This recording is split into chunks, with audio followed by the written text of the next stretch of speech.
All right, let's talk about one of the biggest, most expensive headaches in tech right now. Actually getting AI workloads to run efficiently on Kubernetes. You know, the promise is massive, but let's be real, the day-to-day reality is often a complete mess of wasted money and frustration. So today, we're going to cut through the noise, break it all down, layer by layer, and build the stack that actually works in the real world.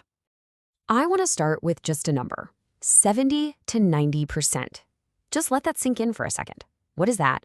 Well, that's the potential amount of money you might just be setting on fire.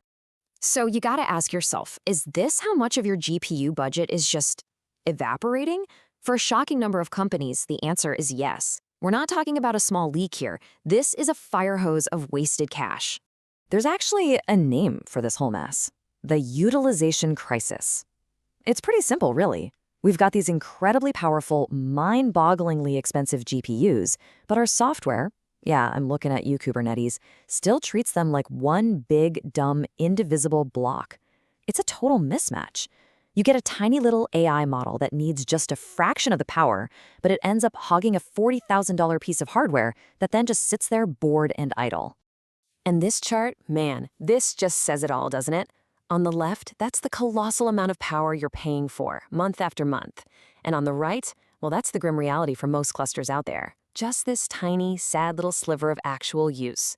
That giant gap in the middle, that's not just a gap. That's a canyon where your budget goes to die. But here's the thing. We've seen this movie before, you know? This isn't some brand new problem.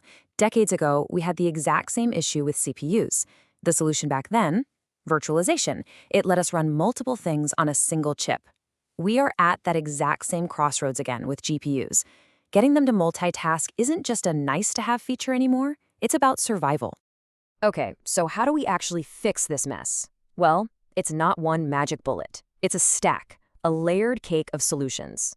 And we're going to start right at the bottom, with the hardware itself. Layer 1 is all about slicing up the silicon, so we can pack more jobs onto each GPU and finally get our money's worth. And the foundational tech for this is NVIDIA's multi-instance GPU, or MIG. It lets us take one of these monster GPUs and literally carve it into up to 7 smaller, totally independent GPUs. Now, the magic words here are hardware-level isolation.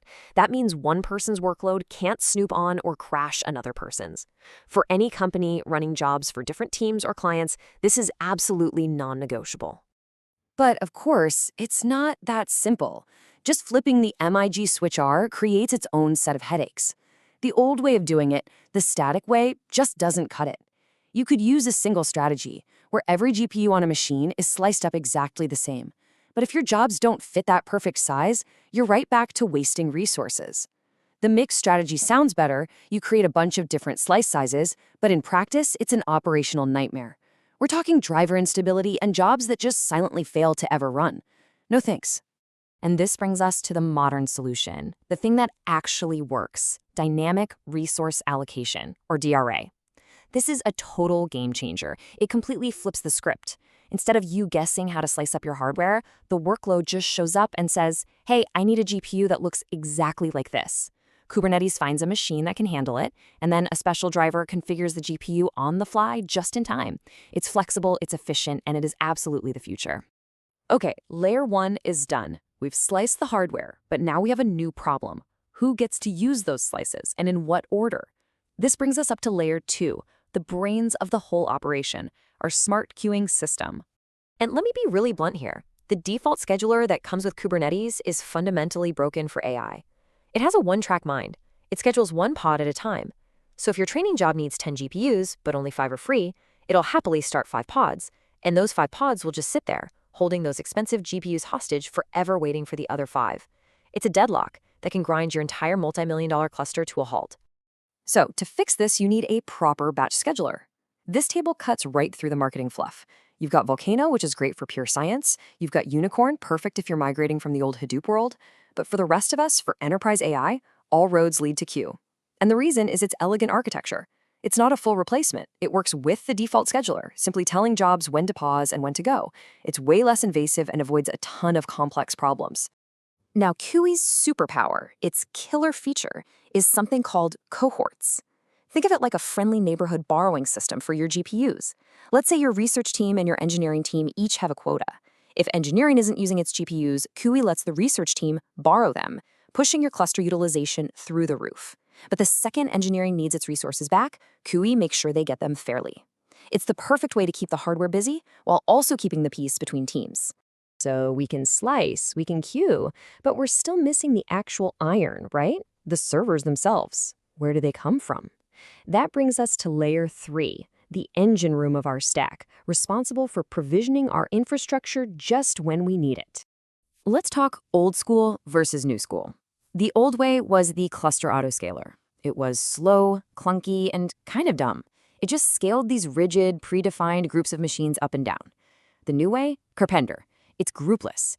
It looks at a job waiting in the queue, understands its exact DNA, and then goes out and provisions the perfect, cheapest server for it from a huge menu of options. The difference in speed, cost, and intelligence is just night and day. Carpenter is basically a financial advisor for your cluster, and it's obsessed with saving you money. It's constantly playing Tetris with your workloads, consolidating and bin packing them onto the fewest, cheapest nodes possible. And its strategy for using spot instances, those super cheap cloud machines that can disappear, is brilliant. It doesn't just grab the cheapest one, it intelligently finds the one with the lowest price in the deepest pool of availability, which dramatically lowers the chance your job gets kicked off.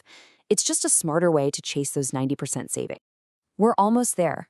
We've built the body, the brain, and the engine of our stack. But what happens when things go wrong? When it gets punched? We need an immune system. That's layers 4 and 5, making our system resilient to failure and able to see what's actually going on under the hood.